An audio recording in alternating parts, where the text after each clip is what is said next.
The moment Carenza felt the bond snap into place, she understood why wolves spent their entire lives searching for this feeling. It was lightning in her blood, fire in her hollow chest. A wolf that had been silent for 23 years suddenly howling to life inside her. Her mate. After all this time, after everyone told her it was impossible, she looked up through the crowd, heart pounding, searching for the source of this impossible miracle, and found him. Alpha King Theron of Valdris, the most powerful wolf in the realm. His hair the color of dark honey, his jaw carved from granite, standing on the dais above 1,000 kneeling wolves. His eyes swept the great hall. And for one breathless moment they found hers. Carence's wolf surged forward. "Mate," it screamed. "Go to him! Claim him! Ours!" But Theron's gaze moved on. His expression never changed.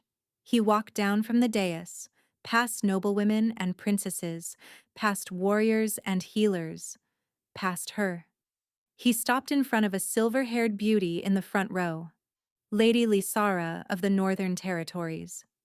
"I choose her," Theron announced, his voice echoing through the hall, "as my mate, my queen, my bond." The crowd erupted in cheers, and Carenza felt something inside her shatter. He had felt her too. She knew it. That single moment when their eyes met. He had known, and he had chosen someone else anyway. She didn't scream. She didn't cry. She simply turned and walked out of the great hall, through the castle gates, and into the night. By morning, she would be gone. No trace, no trail, no name. What Carenza didn't know was that her disappearance would break something in the Alpha King that no healer could fix. That within weeks, Theron would tear his own kingdom apart searching for the mate he'd rejected. Or that the reason he'd walked past her was a lie he'd believed his entire life. The Great Hall of Valdris had never held so many wolves. They came from every corner of the kingdom. Nobles and commoners, warriors and merchants, all packed into the glittering expanse of marble and gold. Banners bearing the royal crest hung from vaulted ceilings. Thousands of candles burned in iron chandeliers, casting dancing shadows across faces tight with anticipation. Tonight, the Alpha King would finally choose his mate. Carenza shouldn't have been there. She knew that. Hollow hearts didn't attend royal ceremonies. Hollow hearts stayed in the shadows where they belonged, scrubbing floors and washing linens and pretending they didn't exist. But something had pulled her here tonight. A whisper in her blood she couldn't explain. A restlessness that had kept her awake for 3 days straight, her skin prickling with unnamed anticipation. So she'd stolen a servant's cloak, slipped past the guards and pressed herself into the back of the crowd, where no one would notice another hooded figure. Just to see him. Just once. Foolish, she told herself. You're a hollow heart. You can't even feel bonds. That's what they'd always told her. Her wolf was dormant, possibly dead. She would never experience the electric recognition of finding a mate. She would never feel that legendary pull, that instant knowing, that completion of soul. She was defective, empty, hollow. And yet, when the great doors swung open and Alpha King Theron strode into the hall, Carenza's entire body seized. He was tall. That was her first thought, fighting through the sudden roaring in her ears. Tall and broad-shouldered, with hair the color of dark honey and eyes like molten amber. He moved like a predator, all coiled power and absolute certainty, and the crowd parted before him like water around stone. But it wasn't his beauty that made Carenza grip the pillar beside her until her knuckles went white. It was the feeling, something deep in her chest, something that had been cold and silent her entire life, suddenly lurched awake. It uncurled like a creature emerging from hibernation, stretching, yawning, and looking. And then it found him. Mate. The word exploded through her mind with such force that Carenza gasped aloud. Her wolf, her supposedly dead, dormant, impossible wolf, was suddenly there, fully present. Chi flooding her body with heat and recognition and clawing need. Mate, ours, go to him, claim him, now. Carenza couldn't move, couldn't breathe. 23 years of silence, and now her wolf chose to wake? Theron had ascended the dais. The crowd hushed as he turned to face them, his expression carved from stone. Cold, regal, untouchable. His eyes swept the hall and stopped on her. For one endless crystalline moment, their gazes locked. Carenza felt the impact like a physical blow, felt the bond between them pull taut, singing with recognition. His nostrils flared almost imperceptibly. His jaw tightened. He feels it too, she thought, her heart soaring. He knows. Theron looked away. His expression didn't change. Not a flicker of emotion, not a hint of acknowledgement. He simply turned his attention elsewhere, as if that moment of connection had meant nothing. Carenza's wolf whimpered in confusion. The king descended from the dais, walking slowly through the crowd. Women preened as he passed, tilting their necks in submission, hoping to catch his attention. He passed a dark-haired princess, a red-headed noble, a group of high-born sisters dressed in matching silk. He was getting closer to the back, closer to her. Carenza's heart hammered against her ribs. Every step he took made the bond sing louder, made her wolf howl with increasing urgency. He's coming, he felt it. He's coming for me. Theron stopped, 10 feet away from her, close enough that she could see the individual threads of gold in his hair, the hard line of his mouth, the way his hands were clenched at his sides. He didn't look at her. He turned sharply left and walked to the front row, where a silver-haired woman waited with a small, triumphant smile. Lady Lysara, daughter of the Northern Lord. Beautiful, powerful, politically advantageous. I choose her, Theron announced, his voice filling the great hall. Lady Lysara of the Northern Territories, as my mate, my queen, my bond. The cheering was deafening, but Carenza heard none of it. She stood frozen, her wolf screaming inside her chest, as Theron took Lysara's hand and lifted it for the crowd to see. As he recited the words of claiming, words meant for her, words her bond was shrieking should be hers, to another woman. The mate bond stretched between them, invisible and ignored, and Carenza felt it begin to fray. Rejection. This was what rejection felt like. Not cold, not numbness. It was fire. It was every nerve in her body igniting at once. It was her newly awakened wolf howling in agony as the man who should have been hers turned his back. Carenza didn't remember leaving. One moment she was standing in the crowd, shaking and breaking. The next, she was running through darkened corridors, past startled guards, out into the cold night air. She ran until her legs gave out, until she collapsed beside a frozen stream outside the castle walls, gasping and sobbing and clutching her chest where something vital had cracked in half. He had felt her. She knew he had felt her. And he had chosen someone else anyway. Why? The pain didn't fade with distance. Carenza had hoped it would. She'd heard stories of wolves who survived rejection by fleeing far enough that the bond stretched thin and eventually snapped. But as she stumbled through the forest in the hours before dawn, the agony only intensified. Her wolf was inconsolable. It paced inside her mind, clawing at the edges, howling a grief so profound that Carenza couldn't separate it from her own. Mate. Our mate. Why? Why? She had no answers. By the time the first gray light crept over the mountains, Carenza had reached the small room she'd been renting above a tanner's shop. The smell of leather and chemicals filled her nostrils as she climbed the narrow stairs, her body moving on instinct while her mind replayed that moment over and over, his eyes finding hers, the flash of recognition, the way his jaw had tightened, and then nothing. Cold dismissal. Another woman's hand in his. He knew, she thought, collapsing onto her thin mattress.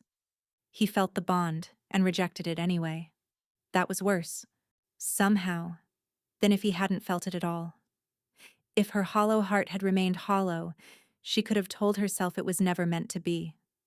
That she was simply defective, as everyone always said. But her wolf was awake now. The bond was real. And he had looked at her, and chosen someone else. A knock at her door made her flinch. "Corenza?" A familiar voice, worried. "I know you're in there. Let me in." Tanith, the only friend she had in the capital, a healer's apprentice who worked in the castle and occasionally smuggled Corenza food from the kitchens. "Go away," Corenza managed. The door opened anyway. Tanith slipped inside, her dark eyes widening as she took in Corenza's state. The tangled hair, the tear-streaked face, the way she was curled around herself as if holding her chest together. "I heard what happened," Tanith said softly, settling onto the edge of the mattress. "The other servants were talking. They said a hooded woman ran from the great hall during the ceremony." "So? So I know it was you." Tanith reached out, brushing hair from Corenza's face. "What happened? You weren't supposed to be there at all." Corenza closed her eyes. How could she explain it? How could she put into words the impossible thing that had occurred? The wolf that shouldn't exist? The bond that shouldn't have formed? The mate who shouldn't have rejected her? "My wolf woke up," she said quietly. Tanith went very still. "What?" "I felt him. The king." Corenza's voice cracked. "I felt the mate bond. And he felt it too. I saw him feel it, Tanith. And then he walked past me and chose someone else." For a long moment, Tanith said nothing. Her hand remained on Corenza's hair, steady and warm. "That's not possible," she said finally. "You're a hollow heart. Everyone knows that. Your wolf has been dormant since birth." "I know what I felt." "And the king felt it too? You're certain?" "I'm certain." Another silence. Then Tanith exhaled slowly. "If that's true, if the Alpha King rejected a genuine mate bond, do you understand what that means?" Corenza laughed bitterly. "It means I get to spend the rest of my life in agony while he parades around with his perfect silver-haired queen. It means he committed a crime against nature." Tanith's voice was deadly serious. "A true mate bond isn't something you walk away from. The magic doesn't allow it. Both parties suffer. Physically, mentally, spiritually. If you're telling the truth, then the king isn't just cruel. He's either incredibly stupid or incredibly cornered." Corenza opened her eyes. "What do you mean?" "I mean no wolf rejects their true mate unless they have a reason." Tanith leaned closer. "A very, very good reason." The words settled into Corenza's mind, but she couldn't make sense of them. What reason could possibly justify what he'd done? What excuse could make up for this? Nothing. There was nothing. "I have to leave," Corenza said abruptly, sitting up. "Tonight. Now. Before anyone realizes who I am or what happened." "Where will you go?" "I don't know. Far. As far as I can get." She was already moving, pulling her small pack from beneath the bed, shoving her meager possessions into it. "If I stay here, the bond will destroy me. I can already feel it. Like a wound that won't stop bleeding." Tanith watched her with sad eyes. "Running won't break the bond." "Maybe not.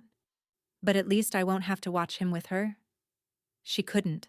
The thought of seeing Theron again, of feeling his presence through the bond while he held another woman, touched another woman, claimed another woman, made her want to claw her own heart out.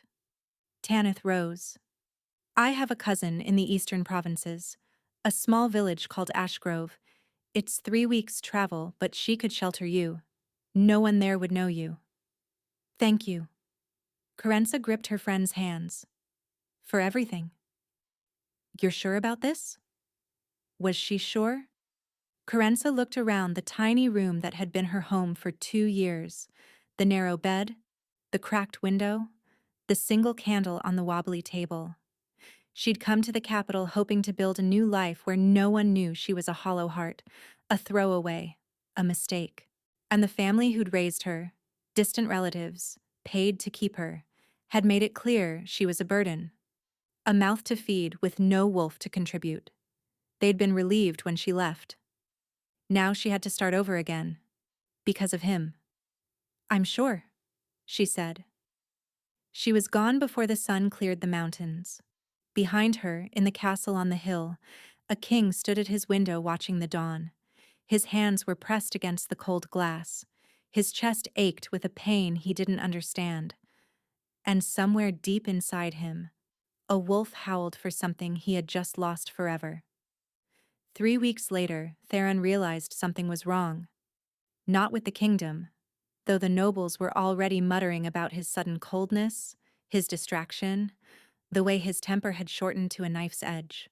And not with the upcoming wedding, though Lysara had begun watching him with suspicious eyes whenever she thought he wasn't looking. Something was wrong with him. He stood before his chamber mirror, shirtless, examining the grayish tinge that had crept into his skin overnight. His eyes, once bright amber, had dulled to a muddy brown. His hands that had never trembled in his 30 years of life, now shook when he tried to fasten his own buttons. And the cold. It had started as a chill he couldn't shake, even beside roaring fires. Now it had sunk into his bones, into the very marrow of him, a permanent frost that no amount of heat could touch. "Your Majesty?" His advisor Renwick hovered by the door, concern etched into his weathered face. "The healers are waiting. Send them away." "Sire," Han with respect. "I said send them away." Theron watched Renwick's reflection hesitate, then bow and retreat. When the door closed, he pressed his palm against the mirror and stared at the stranger looking back at him. "You know what this is," his wolf growled. "Stop pretending you don't." He did know. The symptoms were unmistakable. Every pup learned about them in their first lessons on wolf biology. The gradual deterioration, the coldness, the fading vitality, rejection sickness. It happened when a wolf denied their true mate. The bond, unable to complete itself, began to poison the one who refused it. Slowly at first, then faster, then all at once. Without treatment, without acknowledging and completing the bond, death was inevitable. Theron closed his eyes and saw her again, that hooded figure in the back of the crowd. The way the bond had snapped into place like a key turning in a lock. The overwhelming, terrifying, perfect rightness of it. His true mate, the one the prophecy had warned him about. "She will be your destruction," his father had rasped on his deathbed, gripping Theron's wrist with skeletal fingers. "The seers have spoken. If you bond with your true mate, the kingdom of Valdris will fall. You must reject her, my son. No matter how much it hurts, the kingdom comes first." And so Theron had spent 10 years avoiding large gatherings, 10 years keeping himself isolated, hoping he'd never meet her, never have to make that choice. Then she'd appeared in his great hall, small and hooded and trembling, pressed against a pillar like she was trying to disappear into the stone. He hadn't even seen her face clearly, just those eyes. Dark and deep and filled with such sudden, blazing hope that it had nearly dropped him to his knees. His wolf had lunged toward her so violently that Theron had to lock his muscles to keep from crossing the room. Mate. Claim. Now. Ours. But the prophecy, his father's dying words, the responsibility of an entire kingdom weighing on his shoulders. So he'd looked away, chosen Lysara, condemned himself, and protected Valdris, or so he'd thought.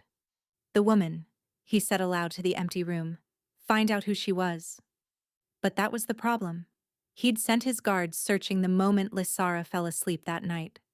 An ache in his chest demanding answers. They'd found nothing.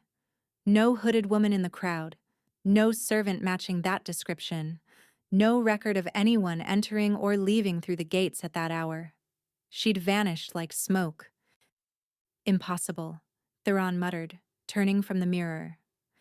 No one disappears completely. He dressed quickly, ignoring the weakness in his limbs, and strode through the castle corridors. Servants scrambled out of his path.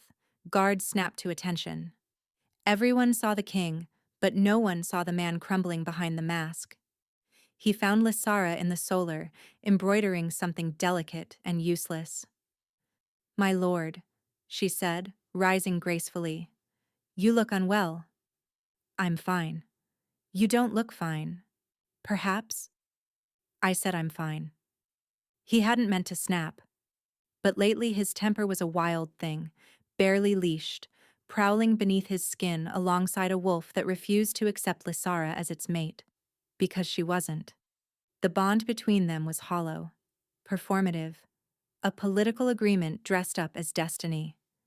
Every time Lysara touched him, his wolf recoiled. Every time she smiled, he saw another smile, one he'd glimpsed for barely a heartbeat before he'd destroyed everything. "The search," Theron said. "Expand it." Lysara's expression flickered. "What search, my lord?" "For the woman from the ceremony, the hooded one." Silence fell between them like a blade. "And why?" Lysara asked softly. "Are you searching for her?" "Because she's my true mate. Because rejecting her is killing me. Because I made a choice to save this kingdom, and it's costing me everything." "Kingdom business," Theron said. Lysara's eyes hardened. She was no fool. She'd felt the emptiness of their bond, too. She knew she wasn't his fated mate.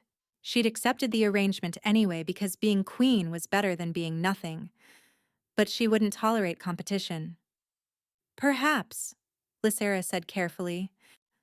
"This woman has already left the capital. Perhaps she's gone somewhere you'll never find her." Theron's wolf snarled. "Then I'll search beyond the capital." "And if she's gone further?"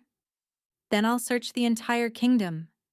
"And if—" "Then I will tear this kingdom apart stone by stone until I find her." The words exploded out of him, raw and ragged and far more honest than he intended. Lysara stepped back, genuine fear flickering across her face. Theron forced himself to breathe. "Forgive me," he said flatly. "I am unwell." He turned and left before she could respond, but as he walked back through the corridors, colder now, always colder, his wolf's voice echoed through his mind. "Find her. Find her before it is too late, before we die, without ever knowing her name." Ashgrove was the kind of village that cartographers forgot to mark on their maps.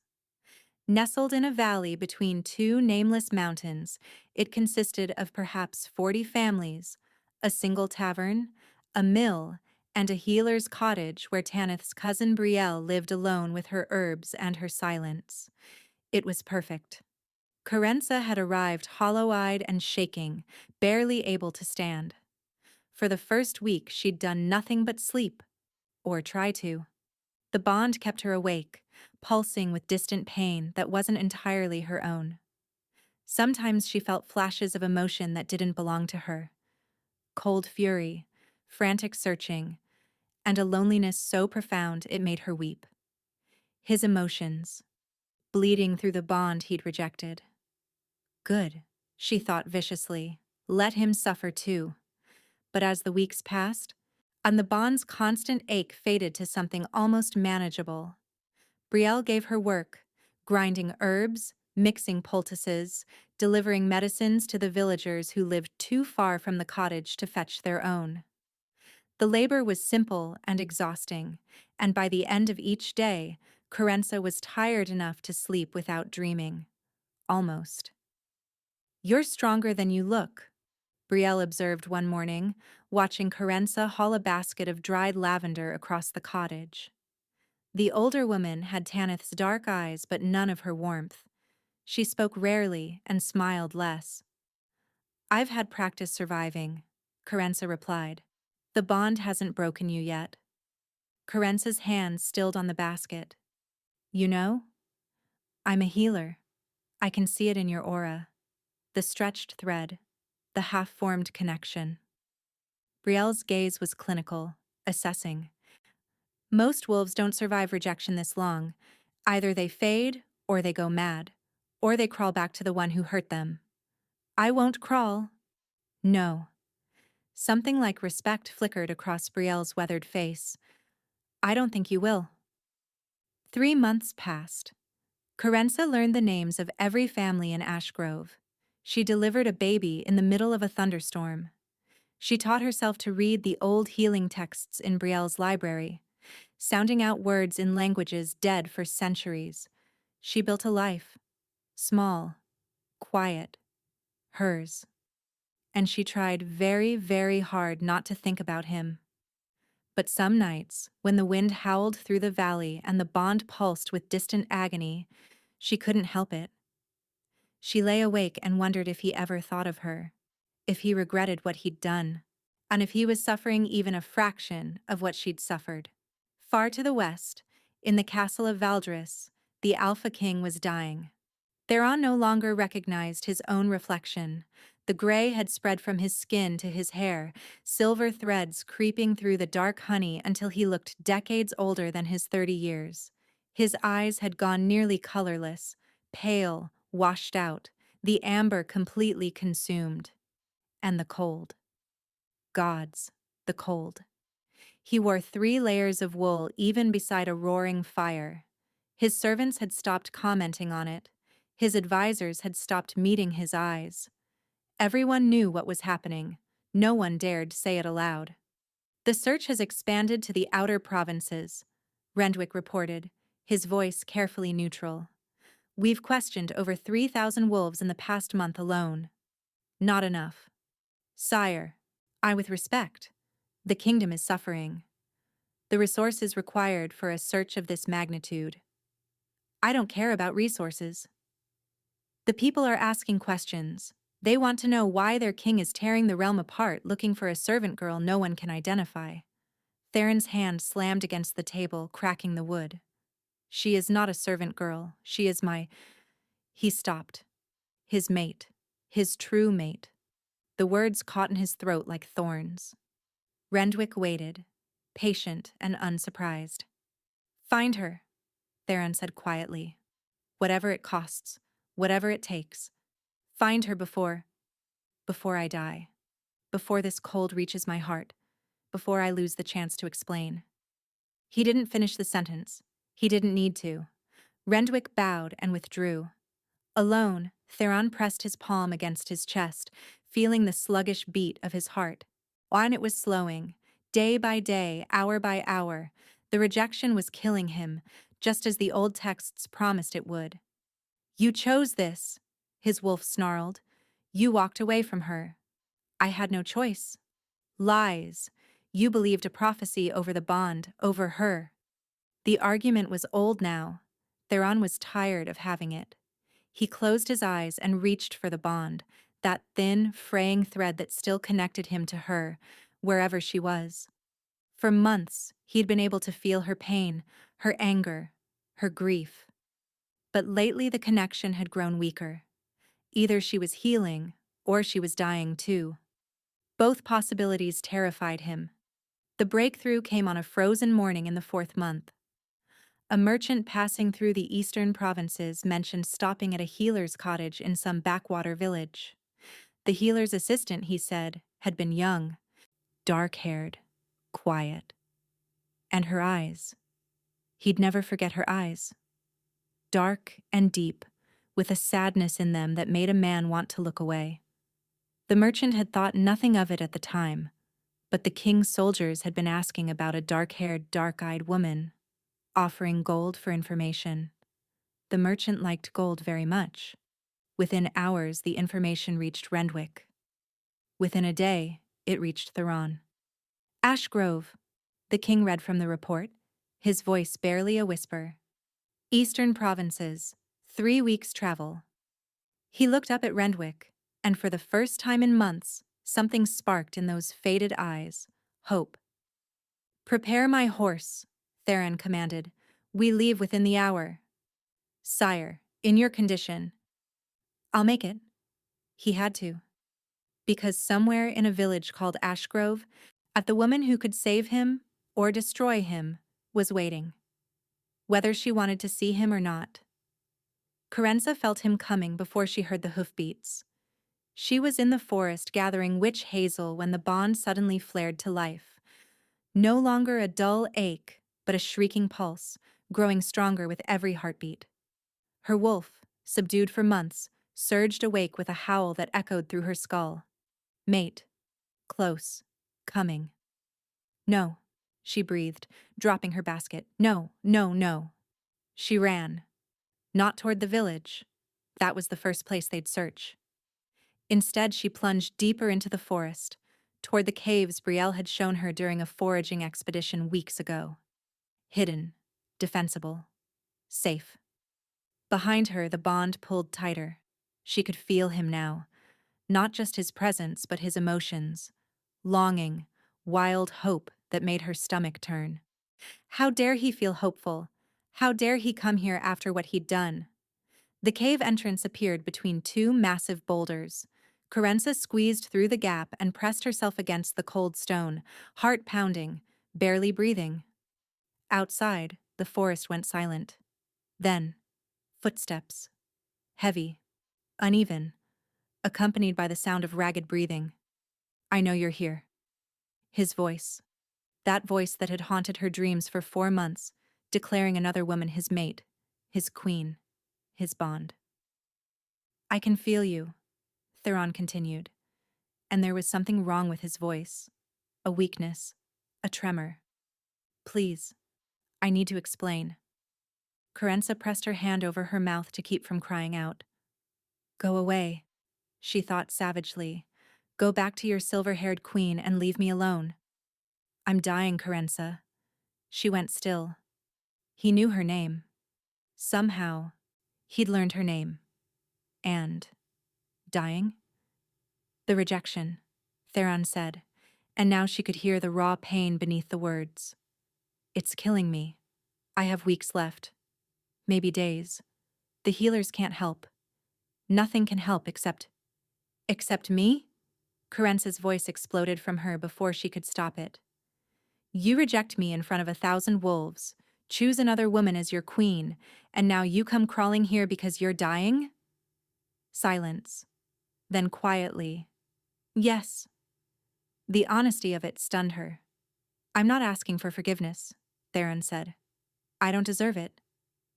But before I die, I need you to know the truth. I need you to understand why. I don't care why. Carenza, you felt me. Her voice cracked, all the pain she'd buried for 4 months surging up at once. You looked right at me. I saw it in your eyes. The recognition, the bond. And you walked away. You chose her. I know. So go back to her. Let her save you. Let her be your... She can't. Theron's voice was barely audible now. The bond with Lysara was never real. It was political. Arranged. My wolf rejected her from the first moment. She knows that. Everyone knows that. Then why? Because of a prophecy. Carenza went still. My father, Theron continued, and she could hear him leaning against the boulders now, his breath coming harder.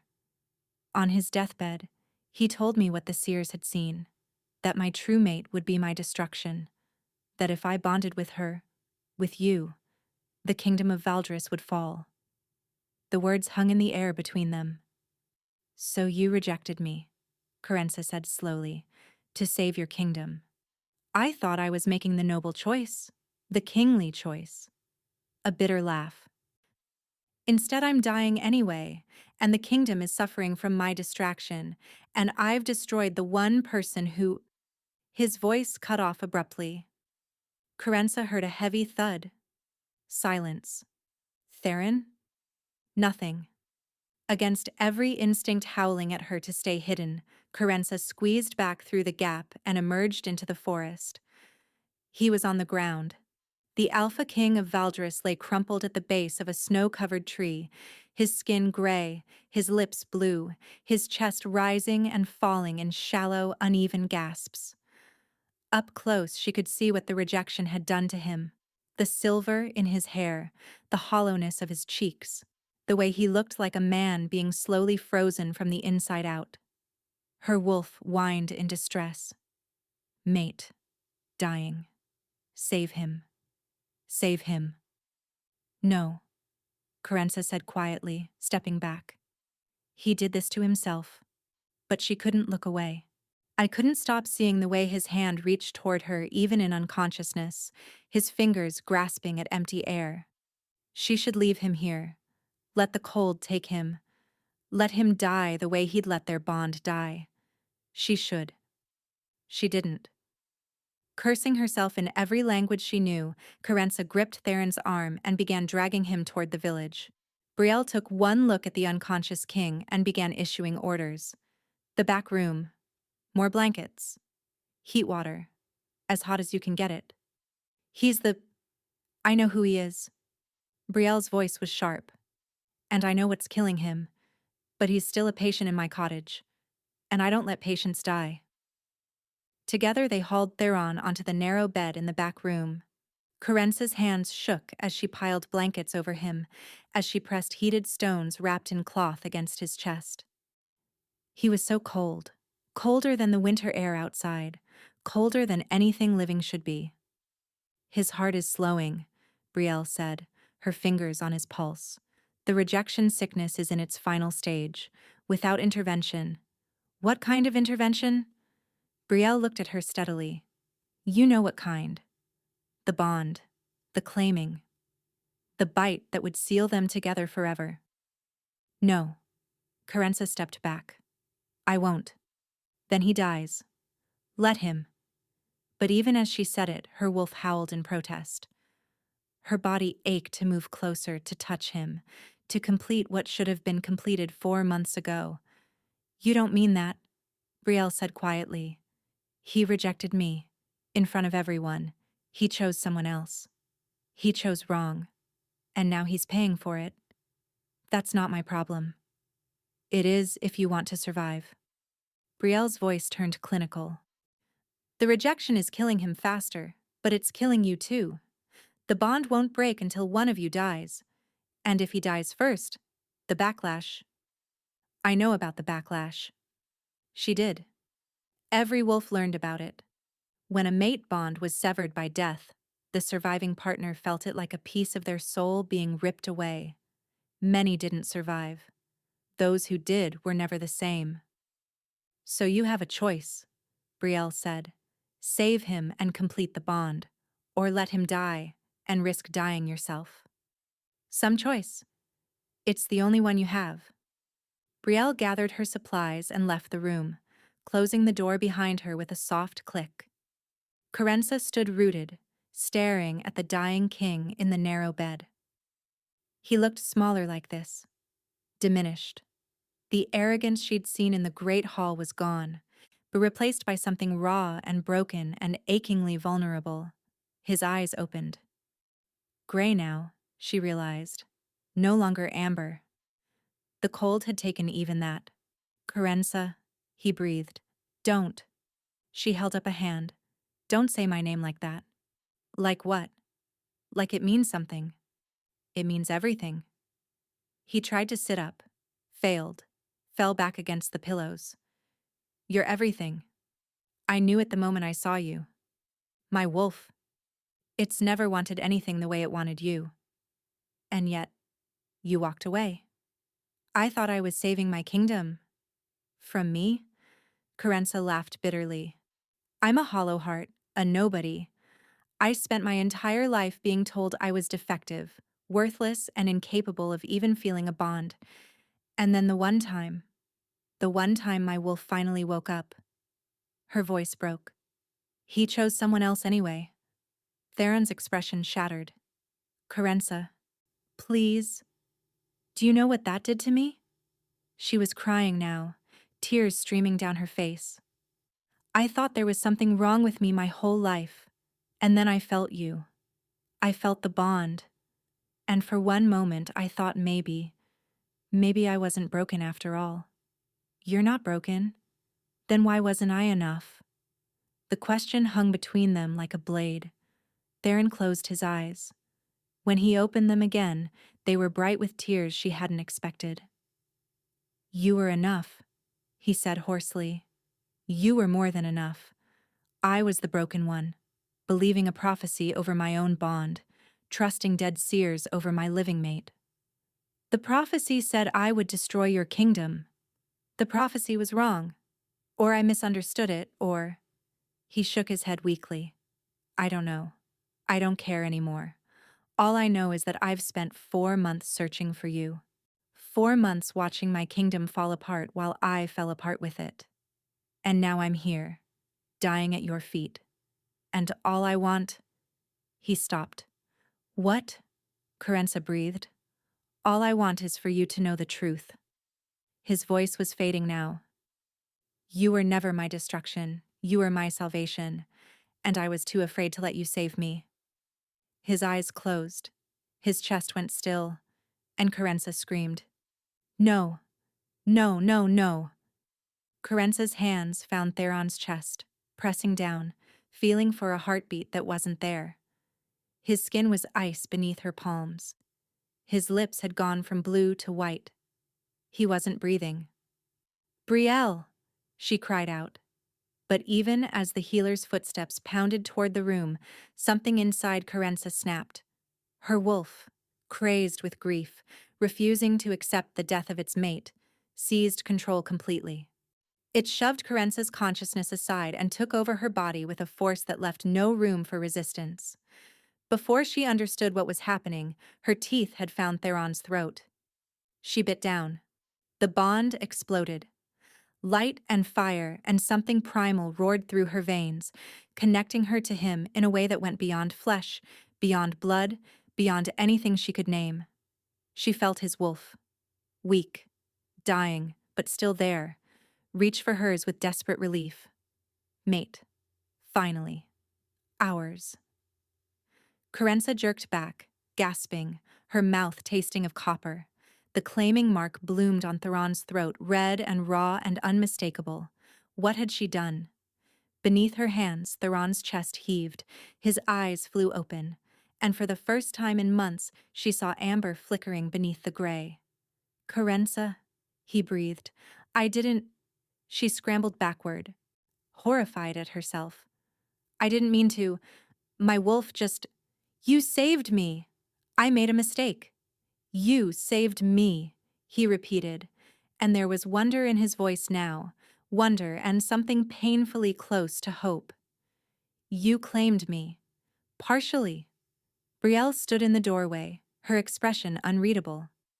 The mark will stabilize him temporarily, but without a mutual claiming, without him marking you in return, the bond remains incomplete. He'll relapse within days. Theron struggled to sit up. Then I'll claim her now. You'll do nothing of the sort. Corenza's voice came out harder than she intended. I saved your life because my wolf forced my hand. That doesn't mean I've forgiven you. That doesn't mean I want... I know. Theron's voice was quiet. I know what I have to earn, Corenza. I'm not asking you to forgive me today. And I'm asking for the chance to deserve forgiveness eventually. She wanted to scream at him, to throw him out into the snow and let the cold finish what rejection had started. But the bond hummed between them now, warm and alive, and despite everything, despite the betrayal, the pain, the 4 months of agony, her wolf purred with contentment. The prophecy, Corenza said finally. Tell me everything. Theron's expression darkened. My father heard it from a seer named Valoris. He served our court for decades, trusted by 3 generations of kings. And this seer told your father that bonding with your true mate would destroy Valdris? Not in those exact words. Theron's brow furrowed. He said, the king's fated mate carries destruction in her blood. Should their bond complete, the old order of Valdris shall crumble to ash. Corenza let the words settle into her mind. Something about them felt wrong. Not false, exactly, but incomplete. The old order, she repeated slowly. Not the kingdom itself. The old order.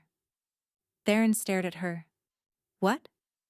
Your father assumed the prophecy meant Valdris would fall. But what if it meant something else? What if the old order refers to... A crash from the front of the cottage cut her off. Brielle spun toward the door, then froze. Soldiers, she murmured. At least a dozen, and me, said a silver-sweet voice from outside. Open the door, healer. I've come for what belongs to the crown. Lysara. The door burst inward before anyone could move.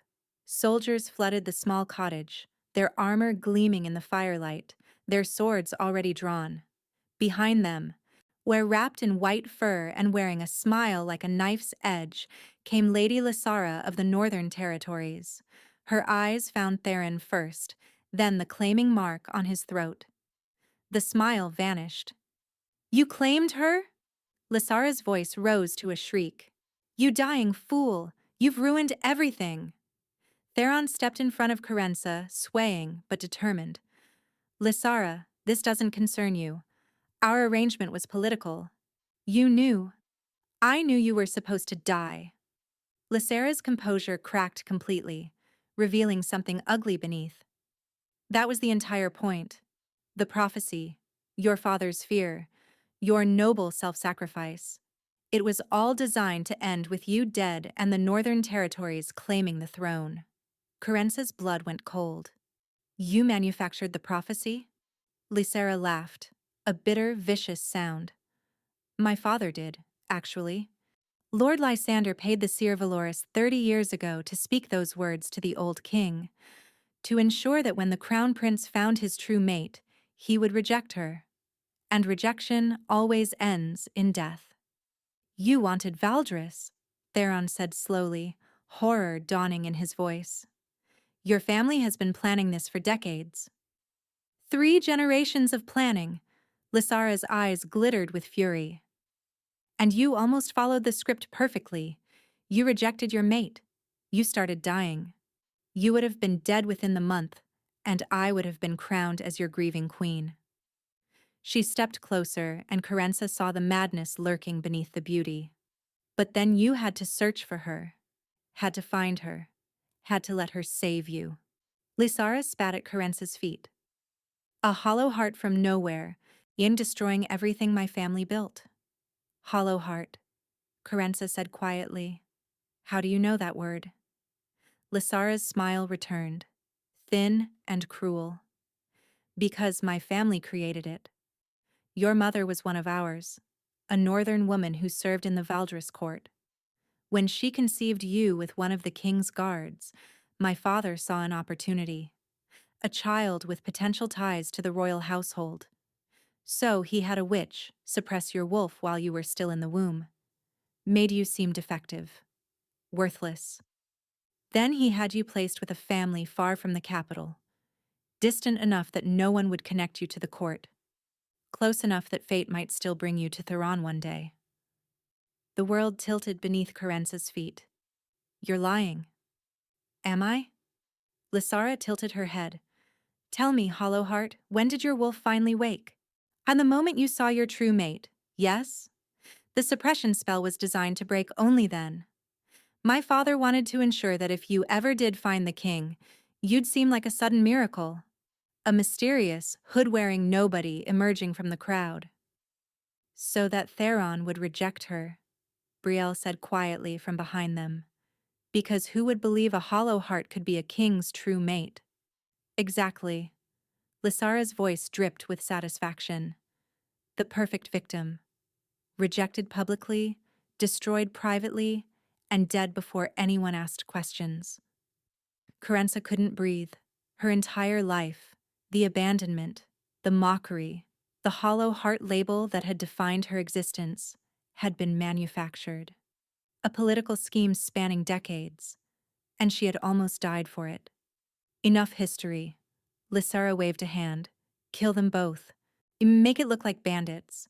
The council will believe whatever I tell them. The soldiers advanced. But Theron moved first. Weakened as he was, the partial bond had given him just enough strength to shift. His wolf erupted from his skin, massive, honey-furred and magnificent even in its diminished state, and lunged at the nearest soldiers with a roar that shook the walls. "Corenza, run!" She didn't run. Instead, for the first time in her life, Corenza reached for her wolf intentionally, felt the creature that had been suppressed for 23 years, free at last, finally hers. And she shifted. Corenza had never known what she truly was. Her wolf was massive, larger than any she'd ever seen, with fur the color of dark flame and eyes that burned like embers. Power flooded through her, overwhelming. In the birthright that had been stolen from her finally returned. The soldiers faltered. "What?" Lysara stumbled backward. "That's impossible." The suppression should have stunted her permanently. Corenza's wolf didn't give her time to finish. She moved like wildfire through the small cottage, her claws finding armor gaps, her teeth finding throats. Soldiers fell around her, and those who didn't fall fled, scrambling out the shattered door into the snow. Theron fought beside her, weaker but no less fierce. Together they drove Lysara's forces back, until only Lysara herself remained, pressed against the wall with nowhere to run. "You can't kill me." Lysara's voice had gone shrill with panic. "I'm a northern noble. My father commands 10,000 wolves. If you touch me..." "Your father's conspiracy just became public knowledge." The voice came from the doorway. Rendwick stepped inside, flanked by a dozen royal guards wearing the colors of Valdris.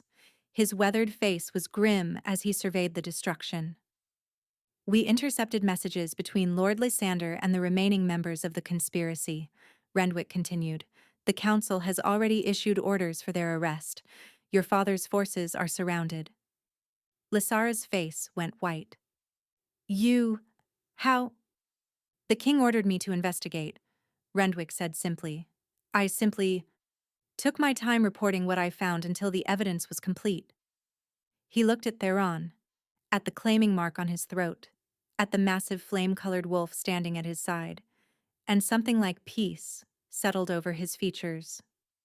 "The prophecy was always about this moment, wasn't it?" Rendwick asked quietly. "The old order crumbling to ash, not the kingdom, the corruption that had infected it for generations." Corenza shifted back to human form, her body trembling with exhaustion and residual adrenaline. Theron shifted beside her, immediately reaching for her hand. "It's over," he said. But even as he spoke, he swayed. The partial bond had given him enough strength to fight, but now that the battle was finished, the temporary reprieve was fading. Gray crept back into his skin. His fingers went cold in her grip. "Theron." "The bond," Brielle said urgently, stepping forward from where she'd sheltered during the fight. "It's not enough. He needs the full claiming or he won't survive the night." Lysara laughed from her corner, weak, bitter, defeated. "Then let him die. He rejected you, Hollowheart. He chose me. Why would you save someone who... Because I'm not like you." Corenza's voice cut through the room, steady and certain. "I've spent my whole life being told I was worthless, defective, unwanted." She looked at Theron, at this man who had destroyed her and searched for her and was now dying at her feet. "But I'm not what others made me. I'm what I choose to be." She stepped closer, her hand still gripping his. "And I choose to save my mate." The claiming was nothing like she'd expected. In the stories, it was always violent, a primal act of possession, of dominance, of ownership. But when Corenza guided Theron to the bed Brielle had prepared, when she knelt beside him and tilted her head to expose her throat, there was no violence at all, only tenderness. "You don't have to," Theron said softly, his voice breaking. "After everything I've done. I know what you did. I know why you did it." Corenza cupped his face in her hands, forcing him to meet her eyes. You believed a lie because you thought it would save your people. You were wrong. But you searched for me anyway. You tore your kingdom apart to find me. I couldn't live without you. Even when I thought you were my destruction, I couldn't. I was never your destruction. She smiled through her tears. I was the end of the old order, and the beginning of something new. Theron's eyes, gray and fading, searched her face. Do you forgive me? Not yet. She leaned closer, pressing her forehead against his. But I'm going to spend the rest of our lives letting you earn it. She pulled back her hair, exposing the curve of her throat.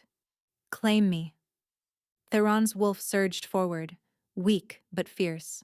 You devoted beyond measure. His teeth found her skin, gentle at first, then piercing, then completing. The bond snapped into place like the universe clicking into alignment. Corenza gasped as she felt everything, his memories, his emotions, his love for her burning so bright it eclipsed the guilt and shame surrounding it.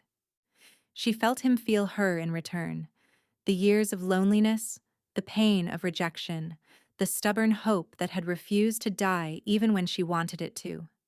They were one, irrevocably, completely one. And as the bond settled between them, Theron's skin flushed with warmth. The gray receded. His eyes blazed amber gold, brighter than she'd ever seen them. Corenza, he breathed, and there was wonder in his voice. I can feel you. I can feel everything. She kissed him. It was their first real kiss, not desperate or dying, but joyful. Alive. His arms came around her, strong now, warm now, and she melted into him as 23 years of loneliness ended at last. 6 months later, the throne room of Valdris had never been so crowded. Wolves had come from every corner of the kingdom and beyond to witness the coronation of their new queen. The northern territories had been absorbed into the crown's direct control after Lord Lysander's execution. The old conspiracies had been exposed and dismantled, and the kingdom that everyone had feared would crumble was stronger than it had been in generations. Corenza stood beside Theron, wearing a crown of hammered gold and a gown the color of flame. Her wolf hummed contentedly beneath her skin, complete in a way she'd never known was possible. Nervous? Theron murmured, his hand finding hers. Terrified, she admitted. But I have you. Always. He lifted her hand to his lips, pressing a kiss to her knuckles. Through everything. The high priest stepped forward, beginning the words of coronation, but Corenza barely heard them. She was too busy feeling the bond between them. Warm and steady and permanent. A connection that would last until their final breath and beyond. She'd spent her whole life believing she was hollow. Now she understood the truth. She'd never been empty at all. The capacity for love, for power, for destiny had always been inside her, just waiting for the right moment to emerge. Waiting for him. In the crowd, she spotted familiar faces. Tanith, who had traveled from the capital to witness her friend's coronation. Brielle, standing apart with her arms crossed but a small smile on her weathered face. Rendwick, watching his king with quiet pride, her family, not by blood, but by choice. Later that night, alone in their chambers, Theron held her close and spoke against her hair. The prophecy was right, you know. You did destroy everything. His voice was warm with love and wonder. Everything broken, everything false, everything that kept us apart. He pressed a kiss to her claiming mark. And what you built in its place was so much better. Corenza smiled, turning in his arms to face him. We built it together. Together, he agreed. Outside their window, the kingdom of Valdris stretched toward the horizon, healed, whole, and free at last. And in the arms of her mate, Corenza understood what it meant to be complete.